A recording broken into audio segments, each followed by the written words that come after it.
one. We are live. What's going on, everybody? We got Sam, Lucas, wave, Brian, wave. Awesome. So we are going to be chatting real estate investing tonight. We have a special guest with us tonight. Just wanted to show real quick. This is Bonnie. Everybody say hi, Bonnie. Hi, Bonnie. We just picked her up today. Brian, real quick story before we're going to be chatting real estate investing, guys. Don't worry. So we picked up Bonnie. The breeder handed her to me, and then her mom bolted out of the house and bit me in the leg. Bonnie's mom got mad that I was holding Bonnie and bit my leg.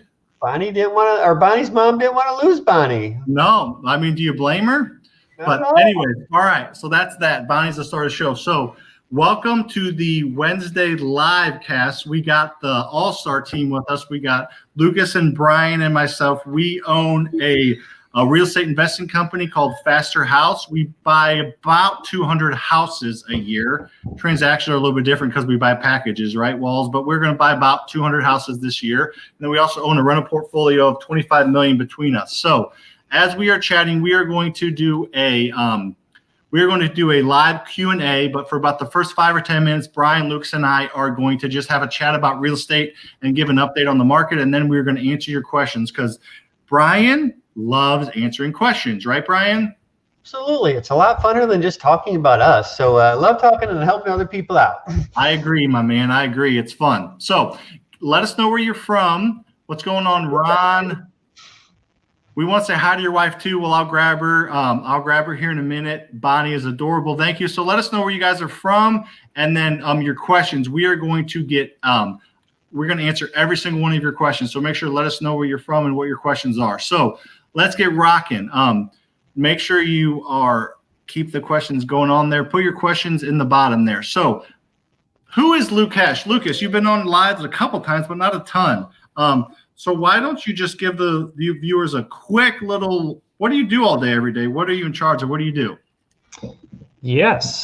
First of all, the name Lucas comes from my days of being a rapper about 10 years ago. But I can still spit a flow. So just let me know if you guys are up for it one of these days. But if we give us 5 more likes on Facebook, and I'll make sure that Luke spits a little flow for you. Probably you never heard him rap, have you? Not really. I want to hear it. Where do I like it? Where's that damn like button at? Maybe at the Christmas party, guys.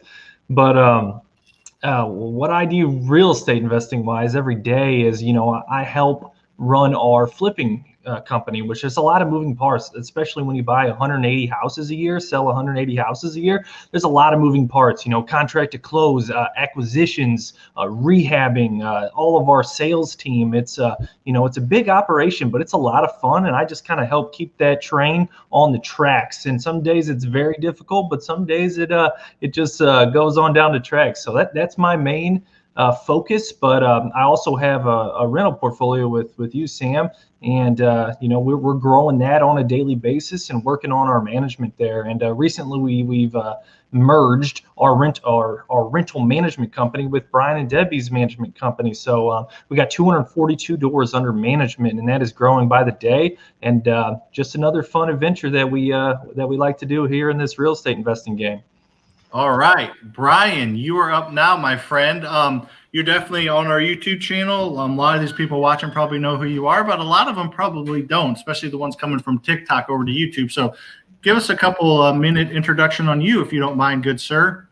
Good sir. Well, thank you, Sam. It's fun joining you doing this, and Bonnie and Lucas. I do not have a rap that I can, jam to or whatever, so no worries on that. You can dance, Brian. You're a good dancer. I've seen it. Yeah, Funky White Boy. That's my favorite song. Yeah. So started Faster House in 2002. I started flipping houses. Shit. I don't even know how many houses we've flipped over the years, but it's thousands. But anyway, love our flipping business. Got a hard money lending business also. Own a traditional brokerage with Matt. rental portfolio with you guys, property management company with you guys, and education business with you guys. So Shazad's on. What's up, Shazad? Congratulations. That's awesome. Did you see that earlier, Brian? We got San Diego, we got Houston, we got Brooklyn, we got another Brooklyn. We got them all over, man. Love it. Love it. There you go, Brian. That's all you got to say is you are the Godfather. That's what Brian Johnson says. I'll take it. When I grew up in northern Iowa, there was Godfather's Pizza right up the street from me, and that was my favorite pizza. You guys been to Godfather's Pizza? No, I have not. Is that not the one they had in Columbia, Sam? No, that's Shakespeare's. Shakespeare. Gotcha. Yeah, that's different. But Godfather's is good. There's still a few around in certain places of the country, But these days, I guess my role is mainly just culture, making sure we have a fantastic culture within our company, have the right people on our team, and I like to help with strategy, brainstorm strategy with our different companies. So that's for the most part what I do these days. You guys got any fun stories from this week? What you got any stories? I've been out. I've been hunting, so I've been leaving at a little early every evening and was gone today picking up Bonnie. So what's happened this week? Anything crazy? I kind of overheard the story today where Cam bought a house where there was actually a dead body in the house. Did you guys hear that story? I did. Yeah, I saw pictures. I'll go, Lucas. You can clean up the mess. But yeah, I saw a picture from Cam. It was an Asian family, and I believe this is not uncommon in them, but they called and said our father just passed away. We'd like to sell his house. And Cam walked into the house, and on the bed in the main bedroom is a body wrapped in a blues blanket that had been there for a few days. That is the body of the person that passed away that Cam was buying the house from.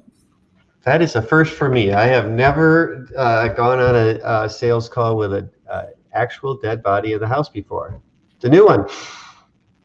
Nice. There you go, Lucas. Did I explain it properly? Yeah, good enough. I don't think we need to dive into that one too much. There is a Godfathers in Como. So you're probably right there, Waltz. There's one in Branson. We're from St. Louis. We got Phoenix on here. Awesome. So thank you guys all for watching. Keep letting us know where you're from and ask your questions. We're going to give a market update. And after that, we want to answer your live questions. If you're on TikTok up there, if you want to answer questions, go down to YouTube here on FasterFreedom. So let's do a quick market update. Let's start with you on this one, Brian. How the heck is the real estate market in general treating you these days? Still crazy. The market is hot. What is it? It's like a week before Thanksgiving. And usually in a normal year, the market would be slowing down, starting to slow down around this time. But seems like everything that we put on the list still sells within the first few days. So the market is still hot. We keep buying houses. I don't know, what did we buy this month? Like 17, 18 houses. So which is good for us. That's a really good number. So the buys are still hot. The sales are still hot. Lending business is good. Traditional brokerage is good. So my version of the market update is the market is hot, especially for this time of year. And unbelievably, why that happens in the middle of a virus when they're shut, restaurants are closed and all kinds of crazy things. I don't get it, but people are out buying and selling houses. Yeah, I think I'll go to Lucas here in a second. My opinion on that is, and I'll talk, it just boils down to supply and demand. Everything else, all the other factors, supply and demand, interest rate, pale in comparison to those two. There's a bunch of other factors, but obviously those are the driving factors. So Lucas, so you're have maybe a little bit more of a pulse, especially on the flipping side, than Brian does, because you run that company. What are your thoughts on the flipping, and then talk a little bit about rentals? Yeah, flipping side is still hot. You put a quality product out there, priced competitively, it's gonna sell right now. So that's exciting. I don't know. It does have to do with the weather being nice a little bit. I think it's like 70 degrees here this week in St. Louis around Thanksgiving. So that's fun. But obviously there's other factors in play, like interest rates are crazy low in the inventory. So those are the two biggest things that I think are driving our hot market. I have seen a little softening in what I would call our rental listings. I feel like there's been houses that we put on the rental market this past week or two that in the summer or early in the spring, it would have flown off the market, but we just haven't quite seen that. Not quite as many applicants as there was in the middle of the summer. Awesome. I agree with that completely. And I'll touch on the point, and then we'll get to your questions. So we actually don't have a ton of questions in the queue. So make sure you're asking your questions, whether it's about rental portfolio, flipping, wholesaling, whatever you got. We love to answer questions. That's the funnest. Is funnest a word, or is it most fun? Most fun. We like to answer your questions and provide as much free knowledge. So start to fill that chat box with questions. But yeah, I think honestly, the market's so hot right now and rentals, like you said, Luke's probably slowed down a little bit. We got like Queenie and a couple ones that probably should have been renting that aren't. But in general, I think that there's all these external factors, guys, with the with the possible shutdown, and it is weather is good here, but it's getting worse around the country because of winter and the election, everything. But still, if supply is here and demand is here, no matter what's going on, people are going to buy, especially if you're an all-time low interest rate. I'm making numbers, pulling them out of my butt, but I mean, someone right now at a 3% interest rate can probably afford a $40,000 more expensive house than they can at a 5-6% interest rate. So you can just afford more. Your monthly budget and supply and demand are off. Like, there's a bunch of crazy stuff going on externally, but those are the most important factors in my opinion, and I think it's kind of showing. So let's do the first question here. I know this question. I know the answer. I answer this all the time, but I want to see Lucas Timothy Walls' answer to this question. Go ahead, Lucas. How can I start investing with $10,000? I need some assistance. Roland, question, and keep your questions coming. We will get to everyone, I promise. What do you got, Walls? Thanks for the question, Roland. I'm just gonna say one thing. You're $10,000 ahead of where I was when I started. There's your answer. All right, Brian, what do you got? Well, I just educate yourself. We buy. So how can I start with investing with 10K? So we use other people's money. So we're going to buy 180, 200 houses this year. We don't use any of our own money to buy those houses. So educate yourself by getting on podcasts and YouTube channels and asking questions here. But you can start with wholesaling. It's super easy to wholesale. You don't need any money to wholesale. There's tons of free ways to buy houses at a discount, or you can start doing a little bit of marketing very inexpensively to get deals coming in, and get that house under contract and at a great price, and mark it up and sell it to a rehab or a landlord. Or on the opposite side of that spectrum, if you want to rehab, use private lenders or a hard money lender to finance your purchase and your rehab. Our hard money lending business, if you got 10 grand, we'll lend to you as long as you're buying the property right and you know what you're doing. So don't let financing lack of money stop you. 10 grand is good. I agree. So 5 more likes on Facebook, and then 10 more on YouTube. Luke's going to wrap. So Mike, we're not going to all three answer this question, but I love this question. So my answer is, I'm all about, and Lucas and Brian as well are all about responsibly leveraging. So I would leverage that $10,000 to probably easily or more easily be able to borrow money from a private lender or hard money lender. If a private money lender is going to maybe take a chance on you, they will more likely take a chance on you if you have $10,000 cash to access if possible. And the same with the hard money lender. They don't always want you to have skin in the game. Sometimes they do, but not always. But they want you right now to have access to cash. So if you have access to $10,000 and you have a decent job and you have decent credit, you are head and shoulders ahead of other investors who don't have access to cash as far as borrowing money and leveraging other people's money to invest in real estate. Utilize that $10,000 and leverage that to borrow more money. Does that make sense, guys? Totally. Awesome. You got a follow-up question to that, Roland, throw it in here, because I'm not sure we answered your question 100% the way you wanted it. So if there's a follow-up, feel free to throw it in here. I think I probably did, Brian, but anyways, I'm just kidding. All right, let's get some questions coming. All right, so the question here, Alexander, I'll read the question, and then whoever wants to answer it, I'll point to you when you guys, what's happening. So yeah, I totally missed live, but what do you guys think will happen after January when renters can be evicted? Great question. Who wants to go on this one? A couple more likes on YouTube and Facebook, and Luke's going to wrap. I'll go ahead. I mean, I'm excited for the time that we as landlords can do our job and evict people for just squatting and not paying in our houses. At the moment, we're not able to execute sheriff evictions in our market, and it makes it tough. We do have a couple, I would say 2 to 3 people out of 121 that know they don't have to pay because we can't get them out of the house right now. So that's a difficult pill to swallow. When that does get lifted, I think it'll just help us as investors more than anything.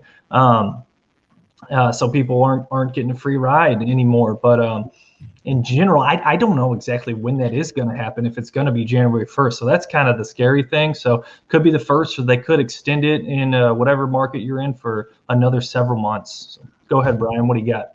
Yeah, I don't have too much to add to that. I mean, for landlords, we want to be able to have the tools that we need to be able to manage our house as well. As far as investors go, there might be some landlords that are getting frustrated and wanting to sell their houses because of these rules. So there might be opportunities out there to buy houses from landlords now or after January 1st. But I don't think it's going to change things dramatically for investors, other than help us with a tool that we need. If they keep extending this for whatever reason, that can be really turn into a problem. But so far, it hasn't been a huge problem. Brian, have you ever seen the show Tool Time? Yeah. You look like that neighbor Wilson. We can only see your eyes over the questions. That's hilarious. I'm trying to look over it. Even the other way, I love it. If it's not a 3-part question, you'll be fine. But I'll just throw my 2 cents here real quickly. Yeah, I would say for the most part, I think Brian and Lucas, we have a combined management company now, that we are doing better than most real estate investors and landlords in this time. We are having a few annoying, but in general, we are not having many tenants not pay us. It's because we set the expectation at the beginning. We treat our tenants with respect. For the most part, they treat us with respect in return, and all that kind of comes to fruition. The fact that we're still collecting 95, 96, 97% of rent most months during all this craziness, because we kind of set the plate at the beginning to be able to overcome certain situations like this. And obviously we didn't know this was coming, but we treat our tenants fairly and with respect. And for the most part, we're getting that in return. Would you guys kind of agree with that? Absolutely. Awesome. Yeah. All right, guys, we are about 10 minutes behind on questions. So if you ask a question, we will get to it soon. Keep the questions coming. Don't go anywhere. All right. During the refi part of the BRRRR, during the COVID, title seems to be taking forever. Anything you pros do to mitigate the wait? Walls, you go first on this one, Bubba. Yeah.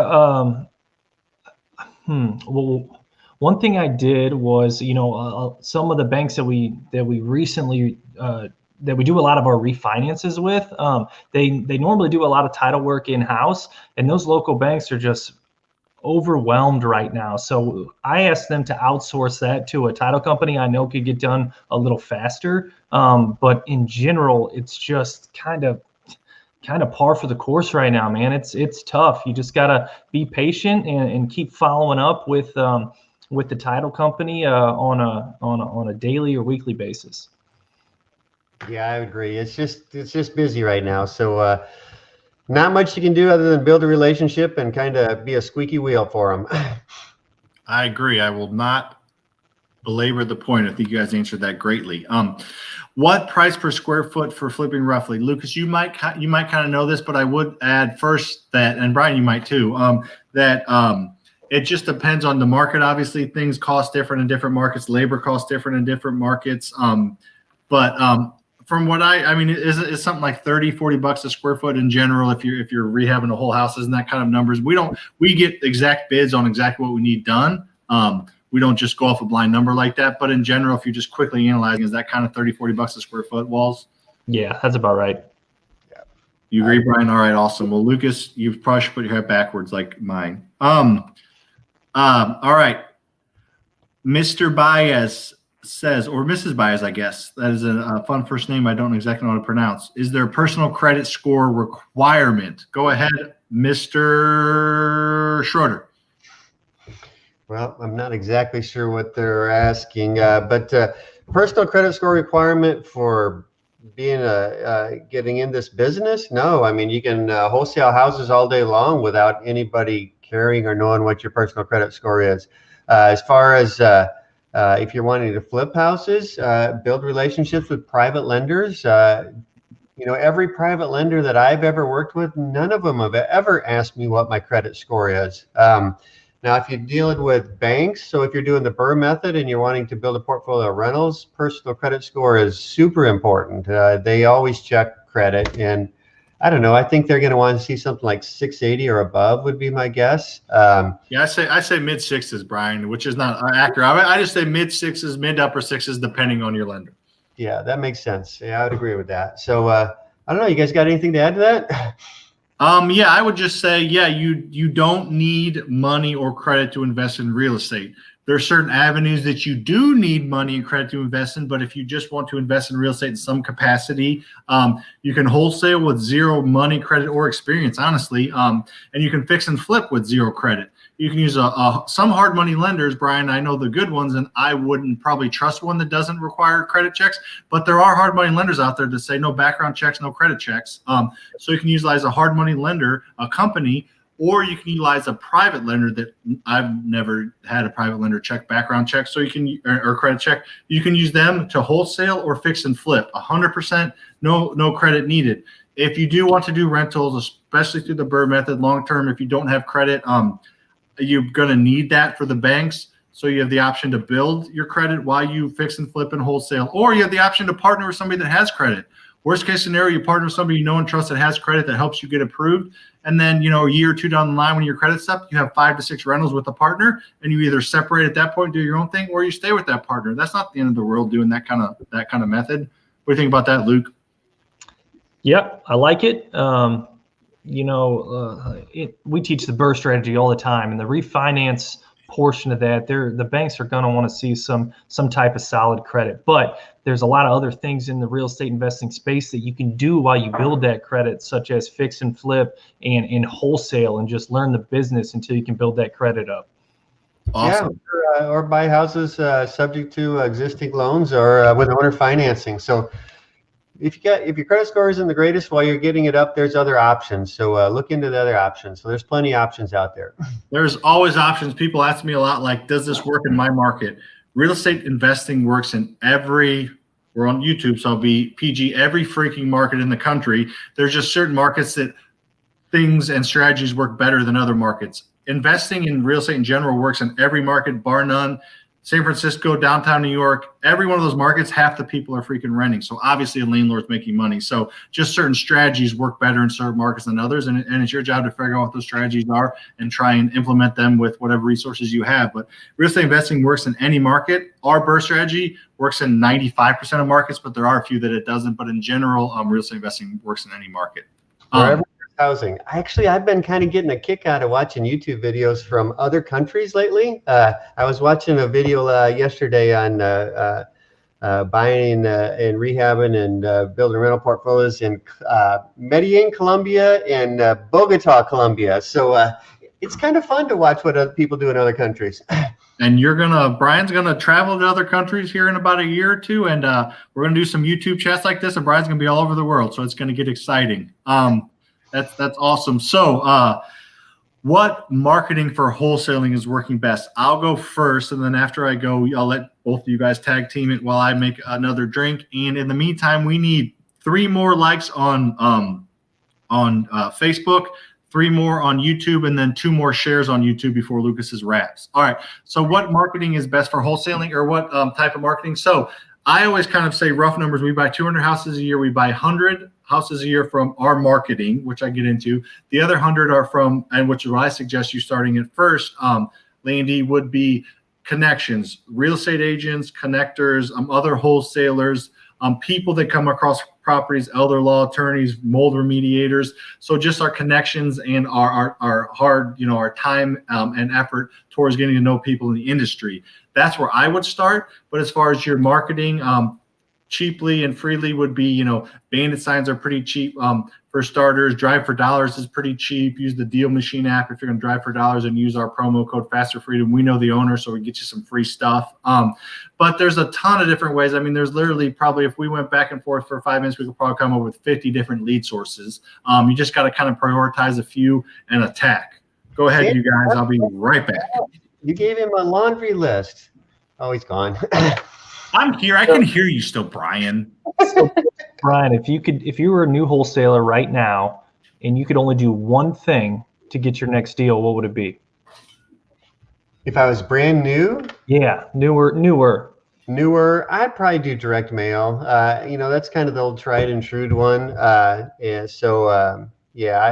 would stick with direct mail, and I would probably mail to obituaries and probate and out of state owned people that own a house in the market you're wanting to buy in, but they live out of that state. So we're in St. Louis, so people that own houses in St. Louis, but they live out of the state of Missouri. So that's what I would do. How about you, Lucas?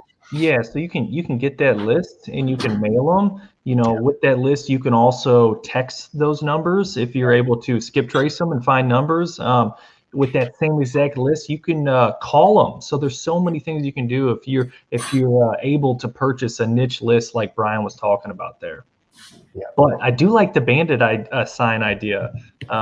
We got to talking about budget painting a little bit in our live rental academy, Sam, and how we used to take ladders and put those bandit signs up on telephone poles, and we got calls off it. So they've got to work for We Buy Houses signs too, right? Yeah, I mean, we literally painted for 4 or 5 summers in a row, and the only advertising we had was word of mouth and our signs. So yeah, that's a good way to do it. And real quick, Brian, we were going down Highway 94, and we had a ladder in the back of Luke's dad's trash truck that was the back of it was sitting in the back of the bed, and the front of it was going over the front of the truck. Yes. And it got loose and started going like this. It was a 25-foot ladder, and it fell off the truck and almost hit a car next to us on 94 going 65 miles an hour. So we had to pull to the side and go on the highway and get it off and retie it. So that kind of stuff happened. Well, before we're able to stop, this thing's dragging on the asphalt and sparks are just flying everywhere, going 60 mile an hour down the highway. It was glorious.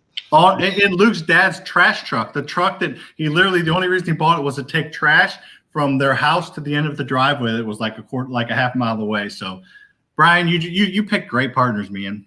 No doubt. That's kind of cool to have a trash truck to drive up and down the driveway. Yes, it was. And we took it down to Springfield to move, and it blew up. All right, on the highway.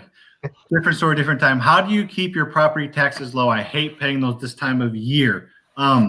Brian, I think you've been doing this a little bit longer. Why don't you tag in, and then we'll move on so we don't get too far behind, and Luke's and I can tag in. But I know you've fought property tax for a long time, Brian. Yeah, and we do it every year. We do it every year when we buy houses, or every other year when they do the reassessments. But in St. Louis County, there's a couple companies that you can pay that will appeal your taxes for you every year. We do that. We use a company called PAR Residential, PAR Residential. I'm not sure if you're in St. Louis or not, Kyle, but probably most major metropolitan areas have a company that'll do that for you. They take whatever they save, they take half of it, but it's absolutely no work for you. And I find that they save us money every year. So we do that in one of the counties that we own properties in. Another county, they don't do that for whatever reason. So we appeal them ourselves. And I personally do it. I've done it quite a few times. So just go into the county when the reassessment is going on and appeal them and just follow their process. Go in there and just the best thing to tell those assessor people is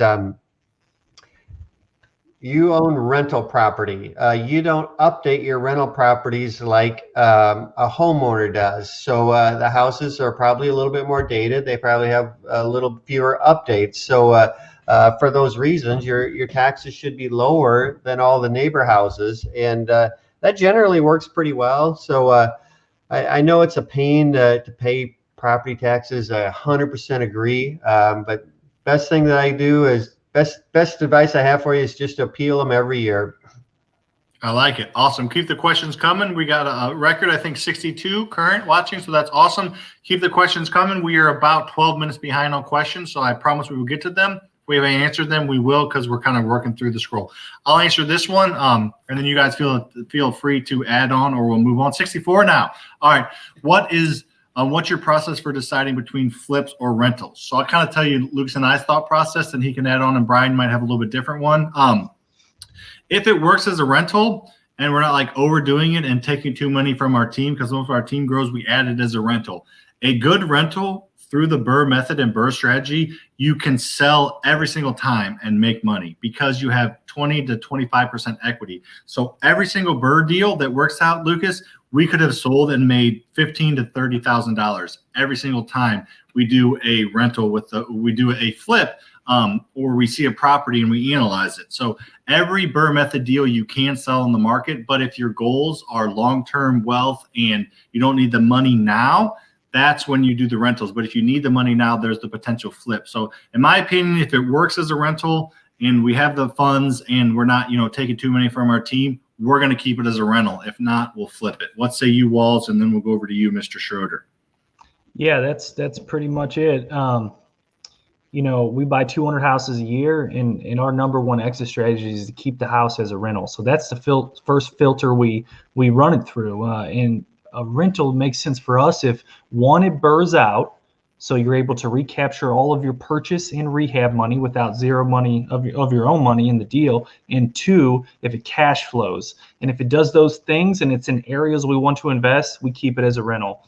And from there, we go on to our other exit strategies with number two is a flip.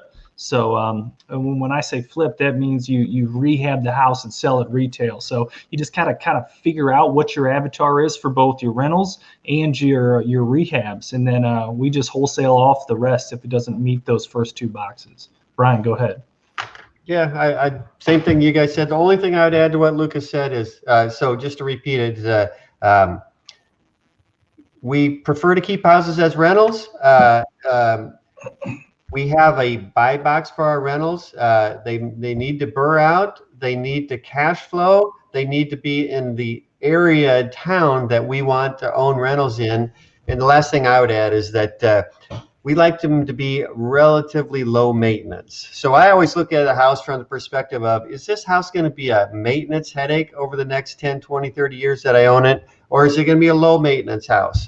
If it's going to be a high maintenance house, it's a flip. It's not a rental for me.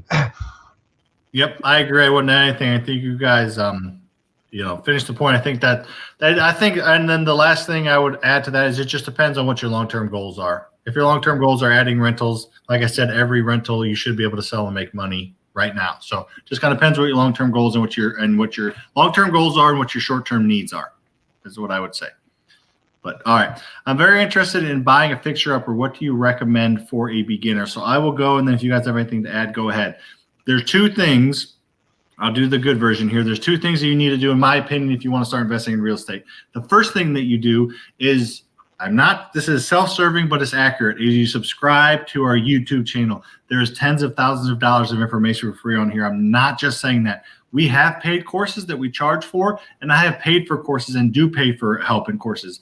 And our YouTube channel has more quality, real information and up-to-date case studies and actual investing information than any YouTube channel I've come across. So that's your first step. Your second step is subscribing to or subscribing and joining your local real estate investing meetups and your local real estate investing Facebook groups. Because if you want to get invested in anything, especially real estate, you need connections and you need knowledge. You get the connections by joining those local Facebook groups and meetups, and you get the knowledge there, and you also get the knowledge from our YouTube channel for free. So you get both of those things by subscribing and following our social media stuff, and then also by joining your local clubs. To get you everything that you need to get started.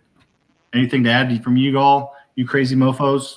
I would just keep it super simple. Educate yourself as much as possible, but there'll be come a time where you're not going to learn anymore, except if you do it. So you got to take massive action after you educate yourself for a little bit. So you got to buy that first one and dive in and get your hands dirty. Awesome. The only thing, and I 100% agree with everything you guys said. The only thing I would add is if after educating yourself, fearful of taking action, sometimes the best thing to do is just to partner with somebody that's got a little bit more experience with you. So for your first couple, it doesn't hurt to partner with somebody. Just choose a quality partner, somebody you know and trust. Brian, you didn't even know this. Did you peek at our YouTube channel? We got a video coming out tomorrow at 4:00 Central. I think you're going to like this one, Brian. I know that you don't watch all of them, and I don't either, so that's okay. But tomorrow, 4:00 Central, I did a video on the 4 things you can do to overcome your fear of investing in real estate. Because I get asked that all the time. How do you overcome that fear? How scared were you? And the video coming out tomorrow at 4 Central, and I think they're legit reasons, the 4 reasons why you should overcome that fear and invest in real estate. You know, they're kind of, one of them is you can overcome that fear by partnering with someone that's been there. Another one is just trusting the numbers. Real estate's a math problem. There's a little bit of subjectivity there, but in general, it's a math problem. 2 + 2 = 4. You need to know that 2 + 2 = 4 in real estate too. And if you know those numbers and are confident in them, you need to make that leap. So that's a little preview, but that's what the YouTube is on tomorrow at 4:00 Central coming out, is about overcoming that fear. So you peeked ahead, Brian. I know you did. I'm going to watch it tomorrow. All right. Is hard in a hard money loan, they include the closing costs and other fees that are included in the closing deal? Why don't, Brian, you own a very large hard money lending company. Why don't you answer that one? So I guess the question is, are the closing costs included in the loan amount? I think that's what they're asking. Well, I think she's probably asking if she has to come out of pocket. If she does a hard money loan where they're willing to finance the entire purchase, what about the $1,500 closing costs? Where does that come from? Maybe I'll answer that. I think that's what she's getting at.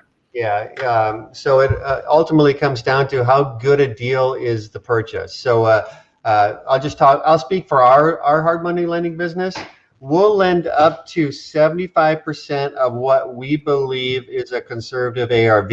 So if you bought it at a good enough price where the purchase price plus the rehab is less than 75%, we'll fund 100% of it. And even if we would include the closing costs of $1,500 or whatever they are, as long as it's a good deal and it brings us underneath that 75% all-in number. So it just comes down to make sure you get a really good deal on that purchase. If you do, the money will be not a problem.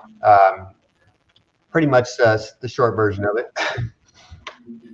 Well said, Brian. And I'm coming. Sorry, I almost just fell, guys. I'm coming. All right. Where did you go? Want to get anything that, Walls? You ready to move on? Move on. All right. Hendrix says, I think it's Jimmy. Once I find a property I potentially like, how many bids should I get before closing one for a rehab? Lucas, you're the rehab. You were the best project manager Faster House has ever had. Why don't you answer this one? Yeah, before choosing one to rehab. I think it's like how do you finalize your rehab numbers before you say, yes, I'm buying this? Yeah, so to me, your first a lot, I guess, that you analyze, you're probably not going to get those deals because it's going to take you too long to analyze.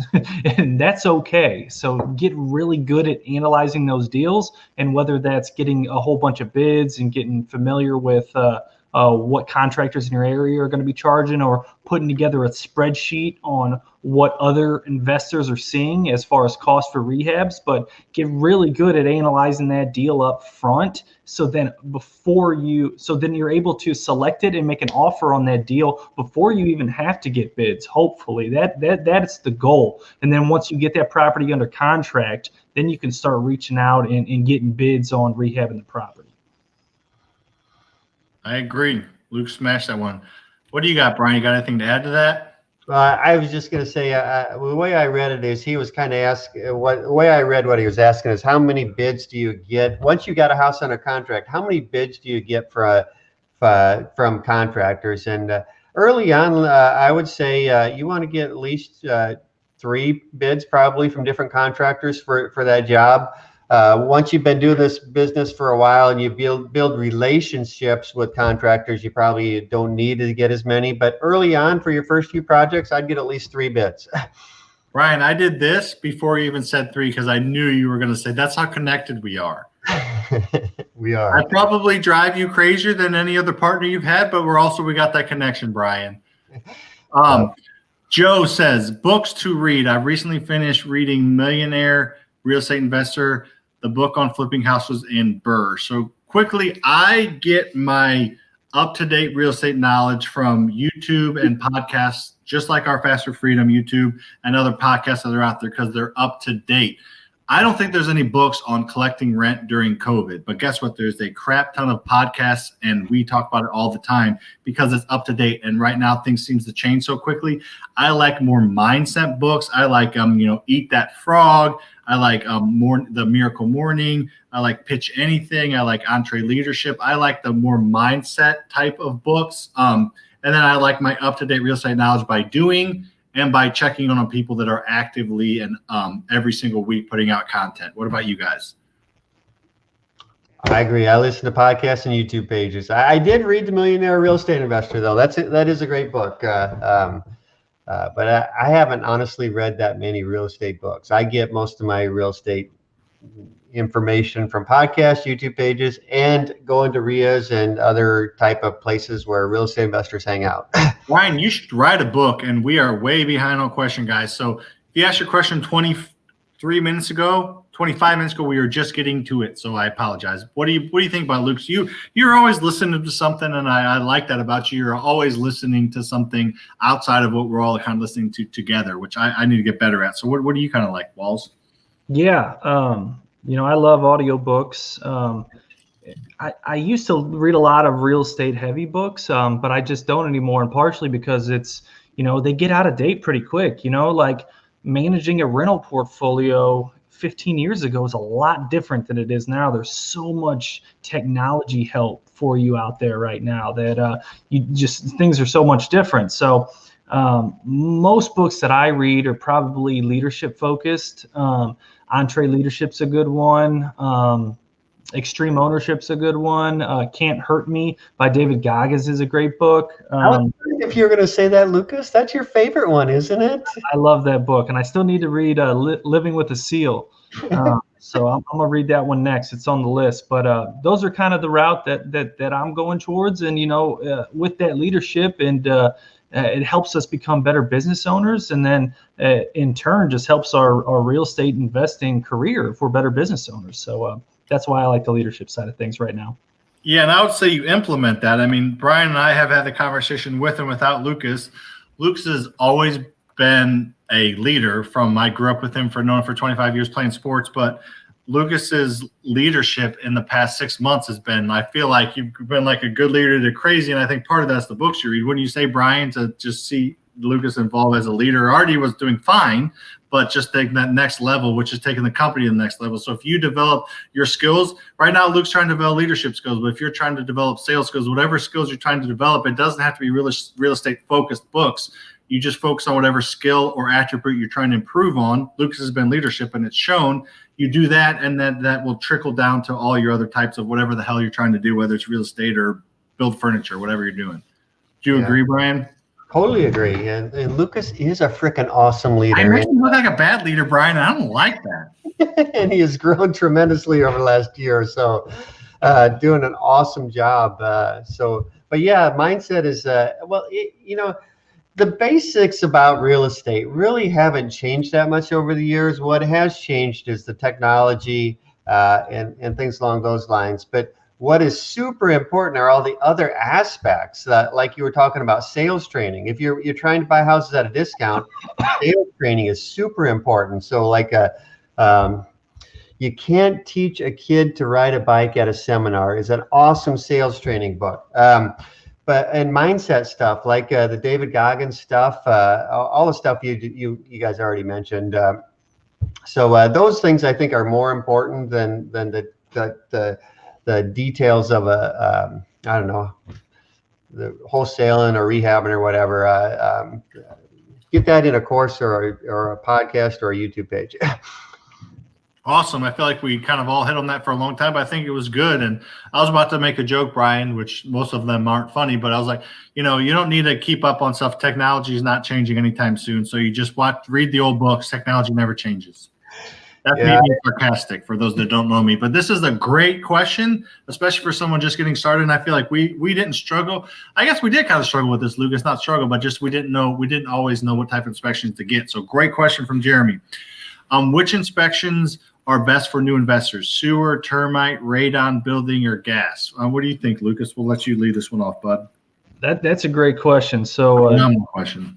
New investors, I think is the key here. So currently, we've been doing this for a long time, and we don't get formal inspections. We are trained to look at a lot of this stuff and figure out if there's issues, whether it's Sam, Brian, or myself, or one of our sales guys, to hopefully figure this out without getting a professional inspector in it. But if you're new, I think sewer is a huge one. I think definitely get a sewer camera, because that could be, $5,000 right there at least. If you got a collapsed sewer pipe that you don't know. Termites is a big one. Radon, I probably wouldn't do a radon, because it's probably 50-50 if you're selling the house that the buyer is going to do that inspection either. And then if it's probably 50-50 then if it even is high. So I probably wouldn't do radon. Definitely do the building. And I would probably not do the gas. So the three on your list there, I would go with the building, the sewer, and the termites for newer investors. I have nothing to add. I agree. I knew Lucas would crush that one, Brian. I've known him for a long time. I know which ones he'll struggle with, so I stay away from those. The question is, are you close to publishing the wholesale contract? Yeah, so I get this all the time, Brian and Lucas. You guys are own the education company with me, but you obviously aren't on all my TikTok lives. You get asked all the time about wholesale contracts, and I said we are coming out with a wholesale academy and a wholesale boot camp, as well as a entry-level wholesale type offering where we will be offering up a simple contract with videos that explain what the contract means. So I would say we got Shazad on board, and he's going to be rocking shit for us. Stuff for us. We will probably come out with that in the next 60 to 90 days. We will have some type of wholesale contract along with other things. So I will take that one. All right, Carney, what are good sites to find foreclosures, and do you see a lot of foreclosures coming in the futures because of virus? Lucas, you took the last one. Why don't you take this one, Mr. Bryan Schroeder? Good sites to find foreclosures. I will give my answer. I don't know it's going to be the best because I don't find any foreclosures on sites these days. But that's okay. We'll talk about what do you think? Do you think there's going to be more foreclosures coming because of the virus? I guess talk about that, because I agree. You need to get to know agents and other people that come across the foreclosures. So what are your thoughts on what do you think there's going to be an upswing? Yeah, well, I will throw an answer to his question. Okay. Whether it's accurate or not, but auction.com I think still does a lot of foreclosure stuff, and hubzoo.com still does a lot of foreclosure stuff. So those are the two that I can think of. There might be newer ones, so do I see foreclosures coming in the future? I think so. I kind of follow a lot of statistics, and one statistic that I've seen recently is there's roughly 7% of all mortgages right now are in forbearance because they're federally backed loans. You don't have to be paying your mortgage right now. You can very easily put it in forbearance, and 7% of all loans are in forbearance.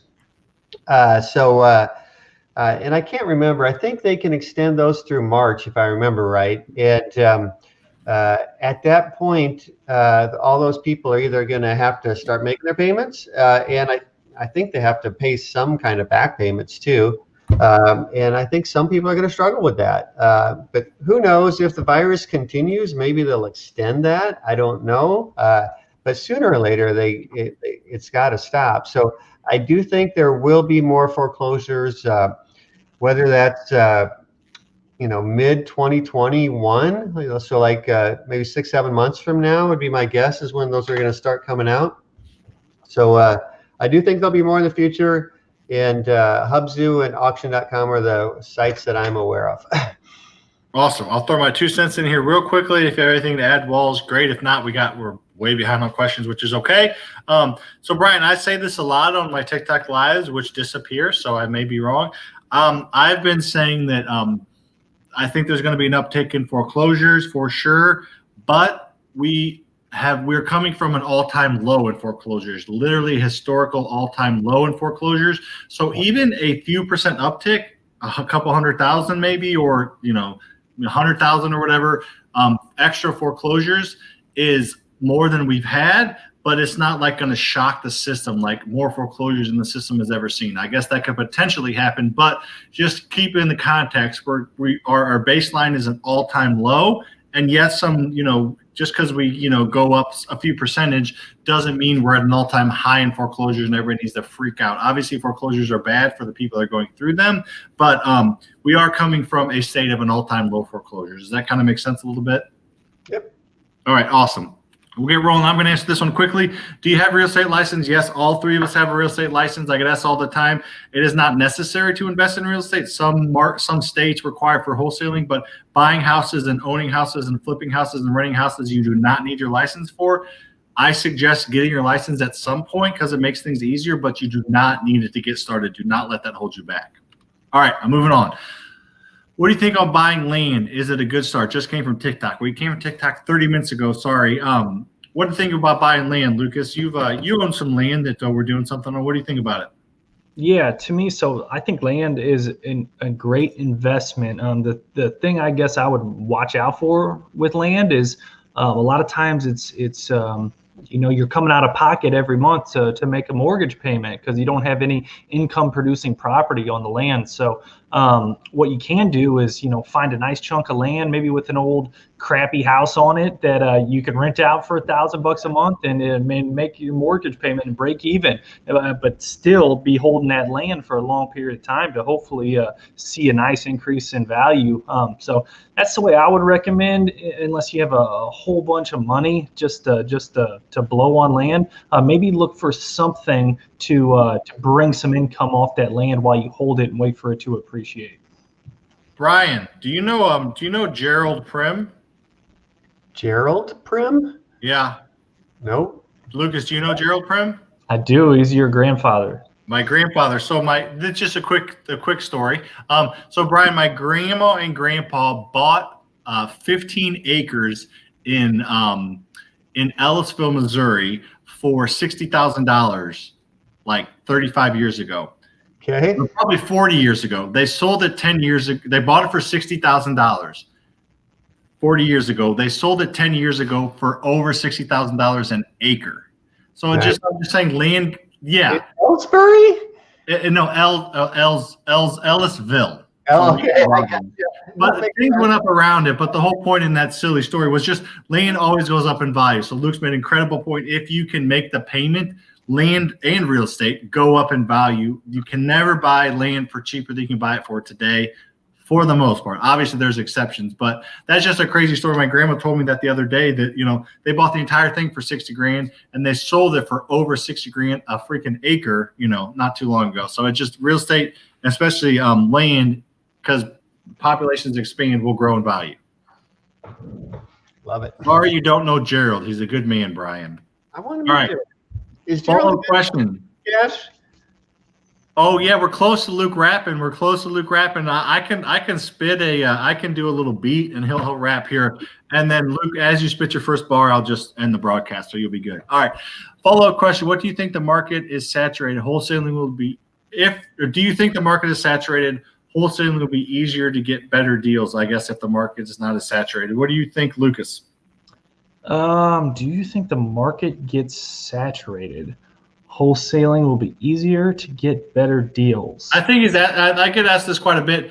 There's a bunch of people in the market's pretty saturated right now. So, if the market dips and it'll be less saturated, will it be easier to get deals? Like less competition? Yep, 100% right. Yeah, absolutely. If there is a little correction or a change in what's going on here, we're obviously at a all-time high sellers type of market. So if that changes a little bit, there will be some competition that go away and less saturation, and those are the ones that can weather the storm will find the good deals. Yep, I agree. I always say yes. It's more saturated than ever, just because people have all this technology to communicate. But you can find deals. We buy 200 houses a year, and we figured out if you're looking to buy 2 to 5 houses a year, which is honestly super aggressive, I promise you can do that in this market, in any market that you're in, and any market in the country. You can buy, a handful of houses a year, no matter what. I promise, if you're willing to put in the time and effort. We got a couple more minutes, and we'll wrap up. But I love this question. I'm going to let Brian go first. Brian, you ready? Alrighty. You nervous? Totally. Freaking out. How high is the possibility that real estate will eventually burn out? I didn't know Vladimir was watching our channel. I'm friends with Vladimir, Brian. We text all the time. You didn't know that? I didn't know you had a mixtape.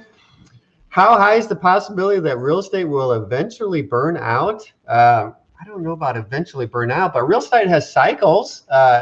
There's always real estate has gone up in general, like 4% a year for like 100 years or more. But yeah, it goes in cycles. It'll go up faster, then it'll peak, and then it'll plateau, and it may come down a little bit, and then it'll continue to go back up. So there's cycles in real estate, just like there's cycles in any in the economy, in most anything. There's cycles. But will it burn out? No, because people got to live somewhere. Lucas? Yeah, I just think, here in the United States, we're lucky to be able to invest in real estate. There's a lot of other countries around the world that you can't own real estate as a private individual. So I think it's pretty cool, and it's a pretty cool and lucrative, if done the right way, career to be in, and hopefully it does not eventually burn out for our sake. Lucas, you're pretty cool. I would say I'm a little more I don't know what the word is than you guys, but most people probably know without me saying it. I think there's a 0% chance that real estate burns out. Real estate's been around a long time, since the beginning of the United States of America, and it's been through crazy left wing, right wing, all this crazy stuff. Real estate is always going to be there. There can be a lot of things that happen in the U.S. and U.S. government, but making real estate government owned will never happen, in my opinion. And it's always a good place to be, as long as you're buying it enough percentage off of market value, and you're being smart about your investments. Real estate investment has created 90% of the millionaires in this country. That's a stat that's been around a long time, and it's an accurate stat. I look it up all the time. That stat, Brian and Lucas, is not someone becomes a millionaire and invests in real estate. That's not the stat for the tax benefit. The stat is they become millionaires through real estate. So that's not going anywhere. There's a bunch of Democrats that become millionaires through real estate. A bunch of Republicans have become Democrats or have become millionaires through real estate. So it is going to be around a long time, and the rules will change a little bit here and there. But in general, the act of investing in real estate and making money and just figuring out the rules and playing by them, in my opinion, is never, ever, ever going to go away. The stock market, in my opinion, will go away before making money in real estate goes away. It's kind of weird that Vladimir Putin is asking this question. He's getting in our minds, Brian. I guess it could burn out if the United States becomes communist, but that's about the only way. So what are the odds of the United States becoming communist? And there is your answer. Well, Vladimir's asking the question. Well, yeah, he's getting it. So we are well in, and we are well behind questions. So we're not. This is the first time we're not going to get to all the questions that are being asked. But know that I go live on TikTok like twice a day. I go live on Instagram at least once a week, and we go live every Wednesday here on YouTube. So if you want to get your questions answered, I promise you they will get answered. You just have to make sure you're following us on TikTok, YouTube, and Instagram, and I promise I will answer your questions. We're not going to be able to get to all of them tonight. I appreciate everyone tuning in. Last thing, I did want to ask you guys each a question, so don't go anywhere. What is your advice for real estate investors? Probably new, because most people watching are new. Brian, you'll go first. Just, take 30 seconds or 2 minutes, whatever. What is your advice for new real estate investors who are, newer or brand new? Shit, I don't know which way to take this. I'll just kind of wing it for a sec here. I love that. Do it. So I have two guiding principles in my life. One is happiness and one is freedom. And real estate has created more freedom in my life than anything else I could imagine. I started to get a sense of freedom because I used to have a regular job. I used to have to go to the office and work 8 hours actually I had my office, I had to be there from 7:18 to 3:48, and I had a half hour for lunch. That is a lack of freedom. Holy smokes, I sit in a freaking cubicle for 8 hours a day while doing that, staring at a computer. I hated it. You didn't like that, Brian? What? You didn't like that? I hated it. I know. I just like hearing you say that. That was not happiness for me. Was that the actual times you had to be there, Brian? Yeah. Wow. 7:18 to 3:48, and I had 30 minutes for lunch. Same thing in our office. I'm just kidding. And that was 1991 to 94. So that was like almost 30 years ago. And I remember that it was so drained into your head. You had to be at your chair by 7:18, and I had to leave at 3:48. That sounds horrible, Brian. Well, it's horrible. That's why you're doing like jail. It kind of seemed that way, didn't it? I worked for a government contractor, and you had to clock in and clock out. But anyway, advice for real estate investors is follow your passion. For me, I had a passion about freedom, and I found freedom by just buying houses, rehab them, and reselling them. To me, that was I had a partner, Jim, at early on days, and it was Jim and I in a truck, and we'd go find a deal, we'd rehab it, we'd resell it. That was so much freedom for me. I loved that. As a matter of fact, Jim and I, we were the trash haulers. We were the demo crew and the trash haulers, and we did that for several years because it was just so fun to just go demo a house, throw it all in a trailer, take it to the dump. We just loved doing that. So advice, follow your passion, educate yourself, and surround yourself with a community of like-minded people. So find some other like-minded people in your area, your city, whatever it is, or come to our YouTube channel and follow us, because hanging out with other like-minded people that are following their passion also is awesome. Awesome. Lucas, you're next. First, I think, Brian, I don't know if you've ever heard this or not. This is kind of for Shahzad, who just commented, so I think he's on here.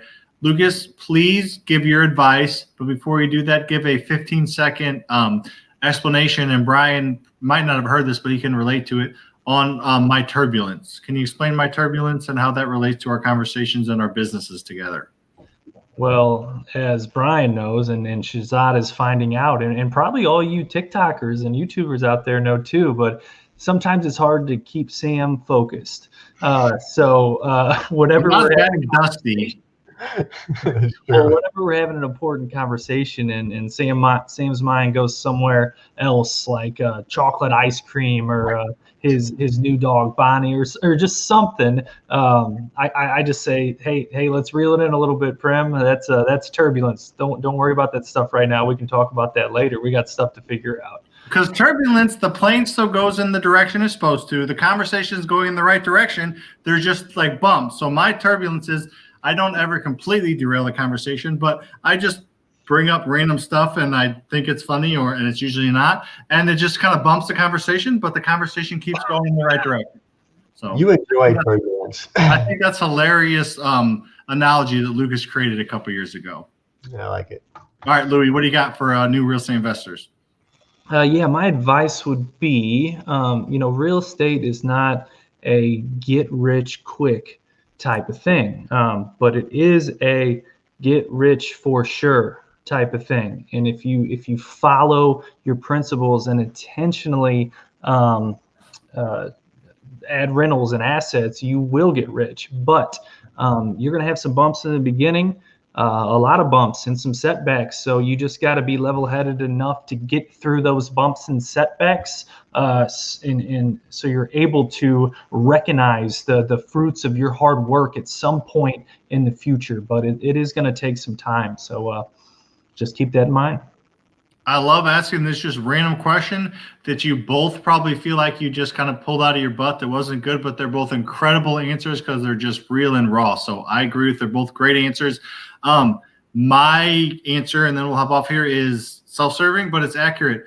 Pay for some type of help, guys. If you have access to some kind of funds, it doesn't have to be us, and you don't have to pay a lot of money, but get somebody that's done it before. If they're charging a percentage of profit or a little bit of money up front, you can literally save hundreds of thousands of dollars over several years by learning from someone who's been there before. Why wouldn't you talk to someone who's done it before? If you're going to go do something that you've never done before, you're going to jump out of a plane, don't you want to do with that with someone who's jumped out of a plane? Like, do it with someone who's been there. It doesn't have to be us. We do have some things we offer. Go to FasterFreedom.com to figure those out. We do have a ton of information free here on our YouTube, but talk to someone who's done it before. Either lean on them or pay for their help. I promise it'll be worth it. So thanks for watching, guys. We will go live again next week at 8:30. Make sure you subscribe to our YouTube, our TikTok, or Instagram. We are in the brand building stage of our real estate investing education company. So we are giving away a crap ton of information for free and not charging. So that might not always be the case. So hop on now while we're growing our brand and take advantage of all the free information we're giving out on our TikTok, YouTube, and Instagram. Lucas, let us off with a little bit of bar. All right. One line for you guys.